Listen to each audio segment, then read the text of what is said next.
I used to sleepwalk when I was a kid.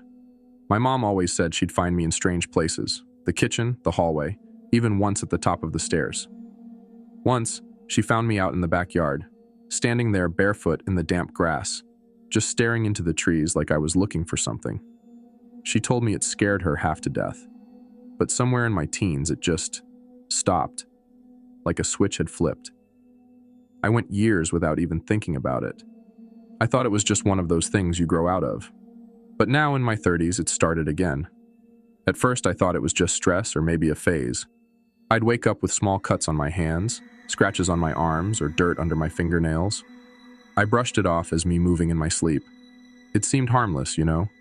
Just small things, a faint bruise on my ankle, a scrape on my knuckles. It was easy to ignore. Besides, I live alone, so it's not like anyone's around to tell me what I'm doing at night. But then, a few weeks ago, things started getting strange. I began having these dreams. No, not dreams. More like flashes, glimpses of things I couldn't fully see.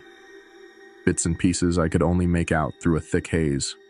My hands pressing against a window. Darkness outside, but I could hear sounds. Someone whispering, breathing. And sometimes, there was a scream.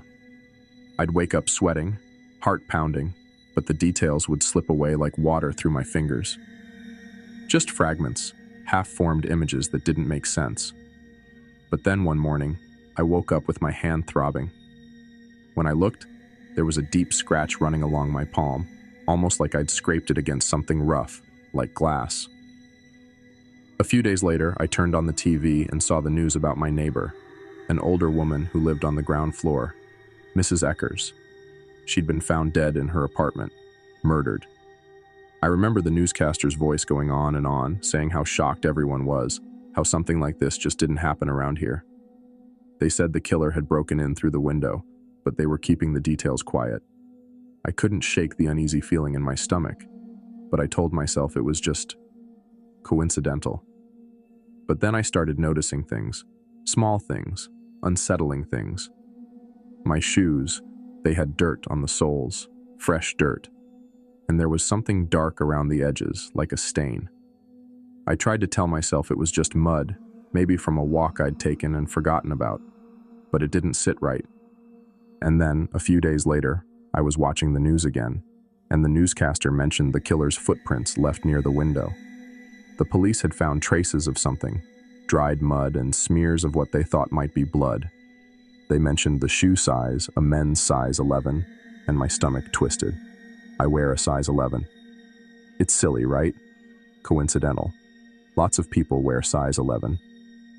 But the feeling wouldn't go away, like a lead weight in my gut. I started getting paranoid, checking my door was locked, that the windows were shut. But I couldn't shake the feeling. It was like an itch I couldn't scratch. And then the flashbacks started getting worse. They weren't just quick images anymore. They were longer, sharper, more real. I'd see my hand reaching out, fingertips brushing the cold glass of a window.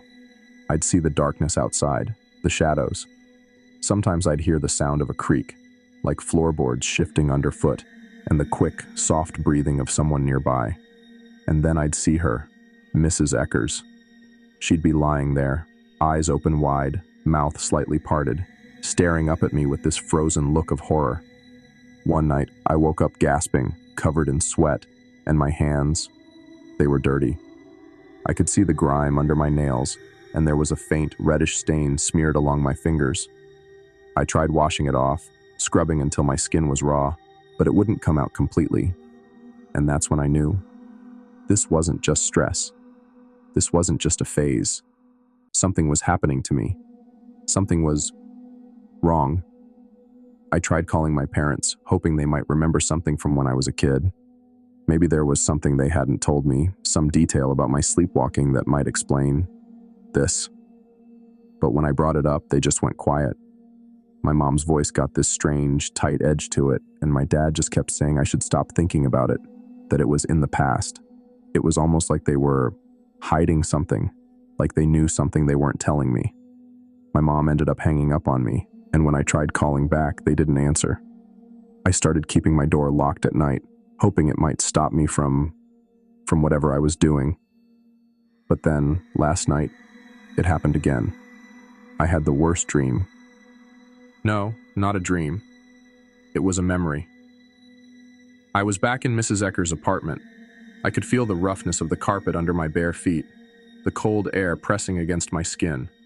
I was standing over her, looking down, and she was lying there on the floor, her face pale and still. Her eyes were wide open, staring up at me with that look of horror frozen in place. I could see her lips parted, like she'd tried to scream, but no sound had come out. And then I saw my hand, reaching out, fingers stretching toward her face. There was something detached about it, like I wasn't fully there, like I was watching from a distance. But it was my hand that reached out, my hand that touched her. And when I pulled away, there was blood on my fingers. When I woke up, my heart was racing.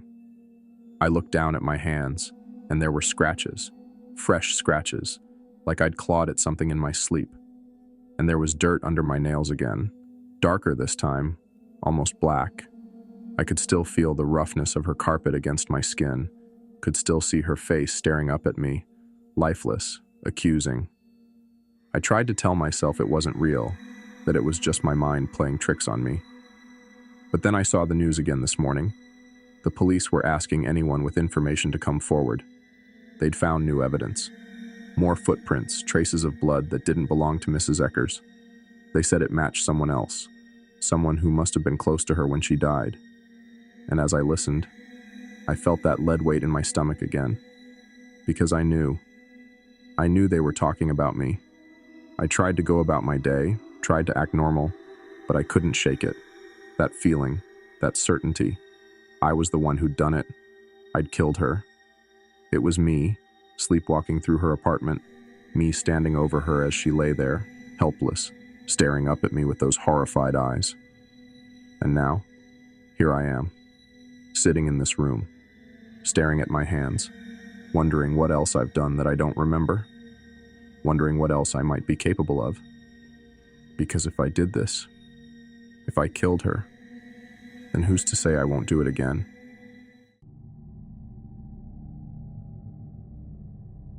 I've been having these strange dreams.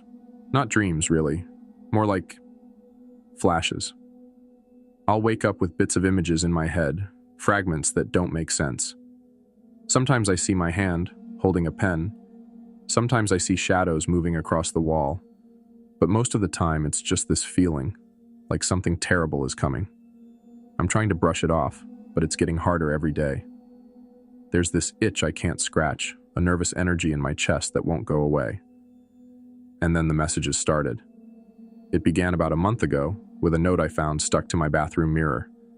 It was written in thick, messy letters, the ink smudged. It just said, "I'm watching you." At first, I thought maybe someone had broken in. My heart was pounding, and I immediately checked all the doors and windows. Everything was locked. I live alone, so there's no one else who could have left it. I wanted to think it was some kind of sick joke, but something in the back of my mind wouldn't let me relax. I kept hearing that voice in my head. "I'm watching you." It felt like someone was right behind me. A few days went by and I started to calm down. I convinced myself I must have written it as some kind of reminder. I'd been working long hours, barely sleeping, and it wouldn't be the first time I'd done something half asleep.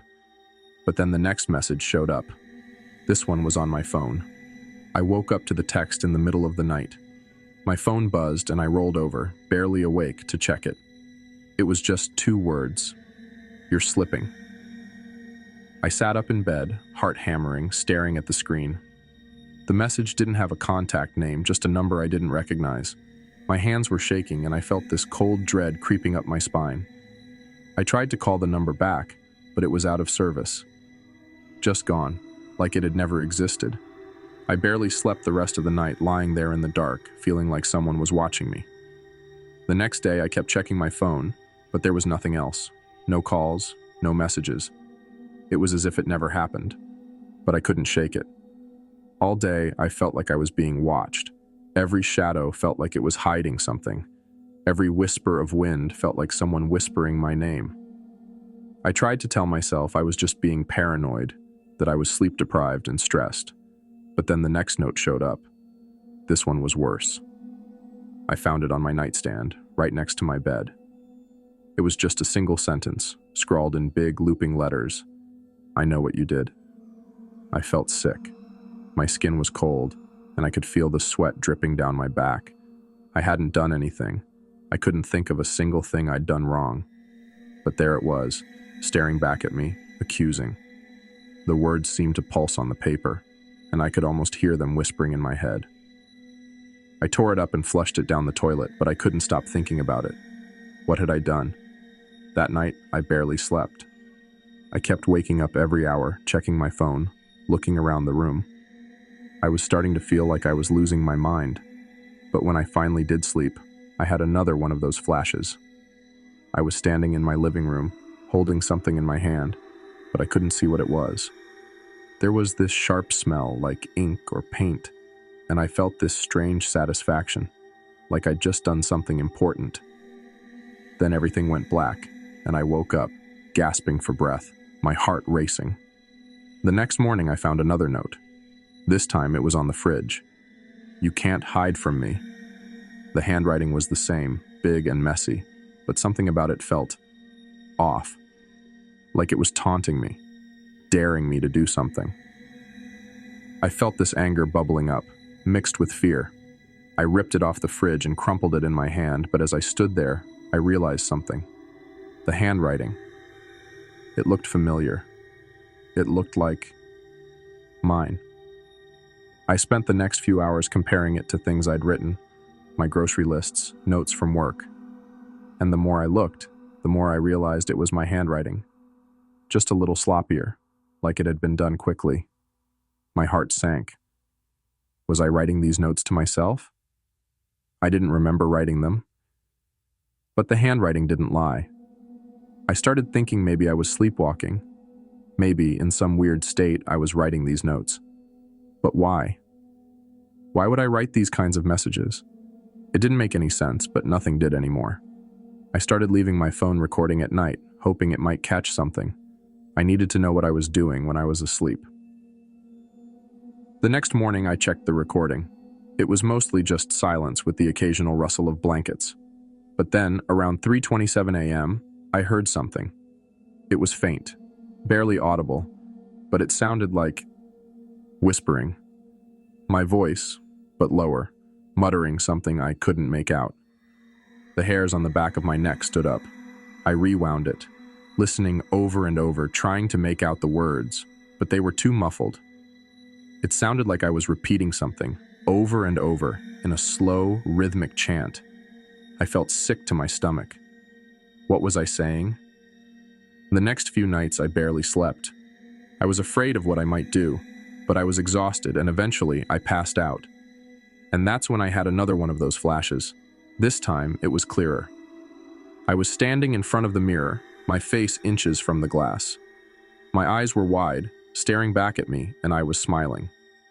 But it wasn't a normal smile. It was twisted, too wide, showing too many teeth. I could see my hand moving across the mirror, smearing something dark and thick. I woke up with my heart racing, my palms sweating. I stumbled to the bathroom, and there it was, scrawled across the mirror, in dark, messy letters. I'm coming for you. I stared at it, my mind blank. I could feel my pulse pounding in my ears, my skin prickling with cold dread. I had done this. I had no memory of doing it, but there it was, written in my own hand. I grabbed a cloth and scrubbed it off, my hands shaking. I felt like I was losing control, like something inside me was unraveling. I started setting up a camera to record myself at night. I needed to see what I was doing. I needed proof. And then last night, I caught it. I watched the footage this morning, my heart pounding in my chest. Around 2:45 a.m., I saw myself get out of bed. My movements were slow, almost robotic, like I wasn't fully there. I walked to my desk, picked up a pen, and started writing. My face was blank, my eyes open but unseeing. I wrote for a few minutes, then set the pen down and went back to bed, slipping under the covers like nothing had happened. When I checked my desk, there was a note waiting for me. It was short. Just 2 words. Wake up. I don't know what's happening to me. I'm afraid to sleep. I'm afraid of what I'll find when I wake up.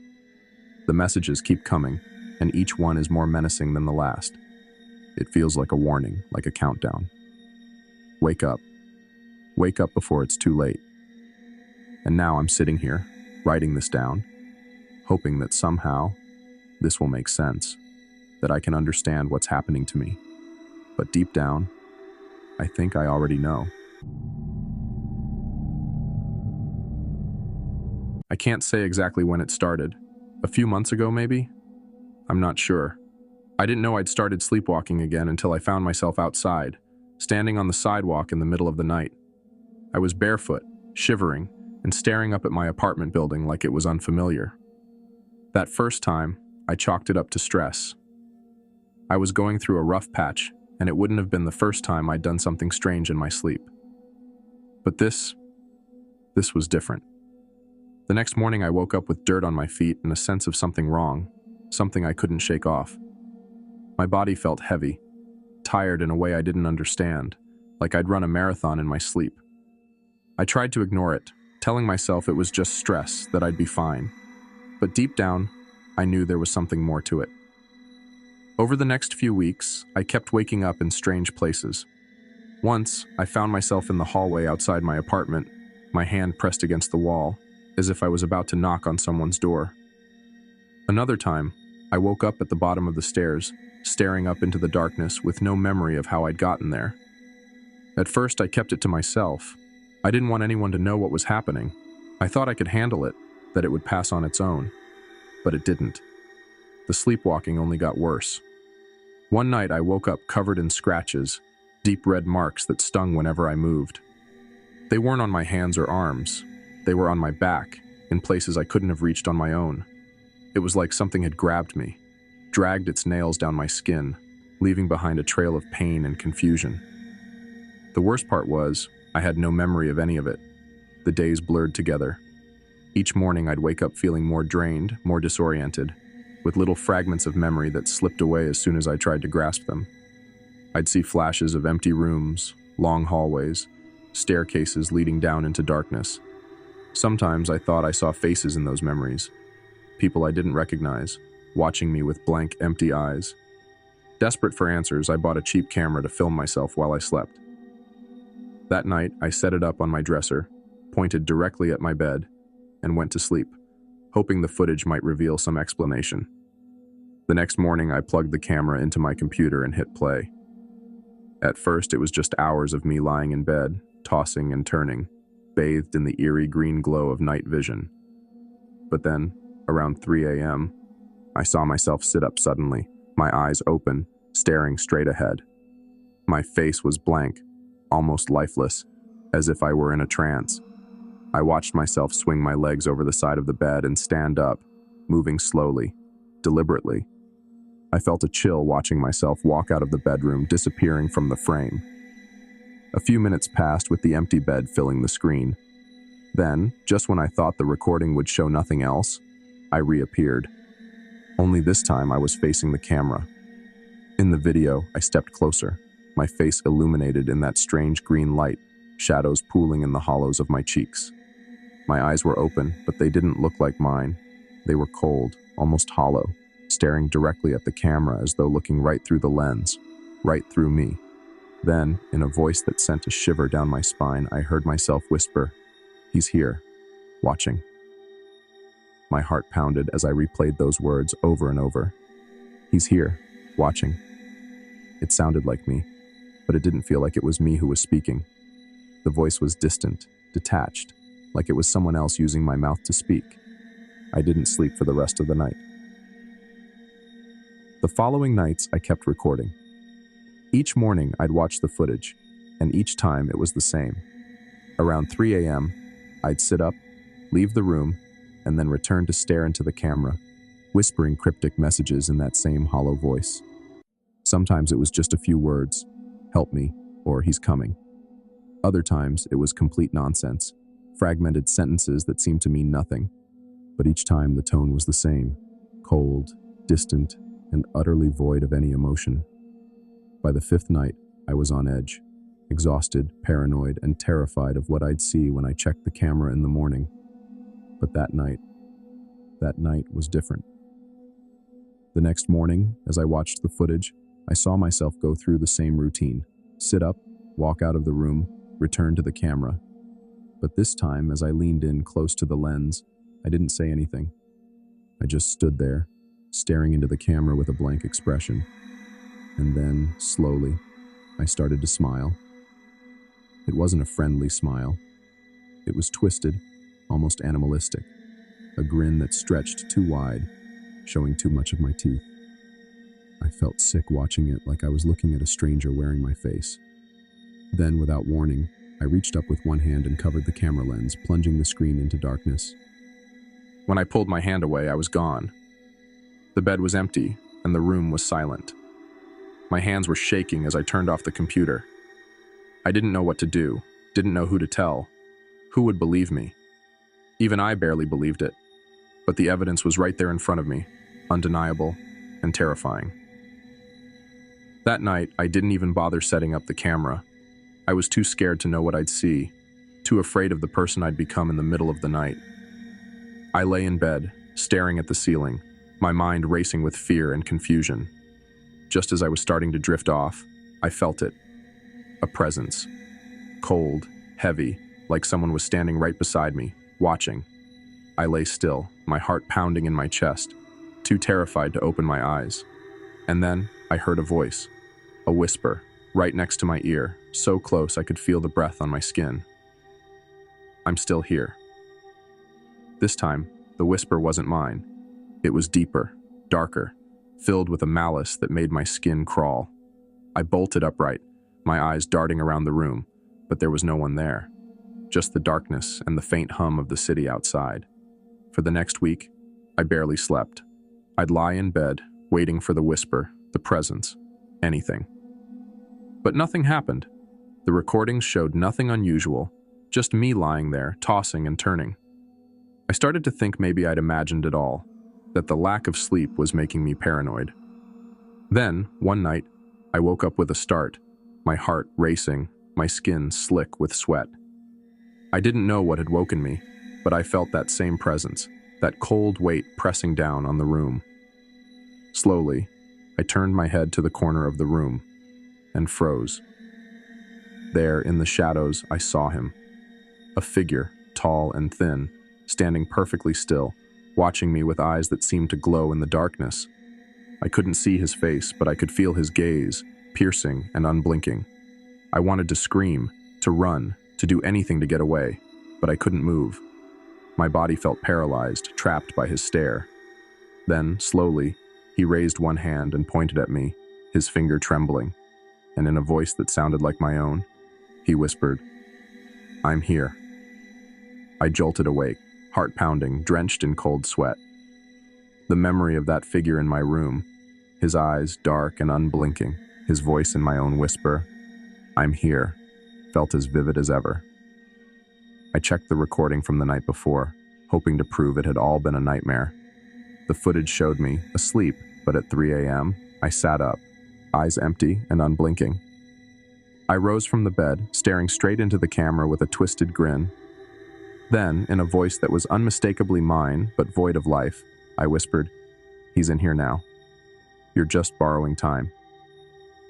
The screen froze on my face, but it wasn't really my face. My reflection was warped, dark, almost hungry. I closed the laptop, feeling him there, lingering in the back of my mind, patient, waiting. I knew it was only a matter of time until sleep claimed me, and I'd be gone for good.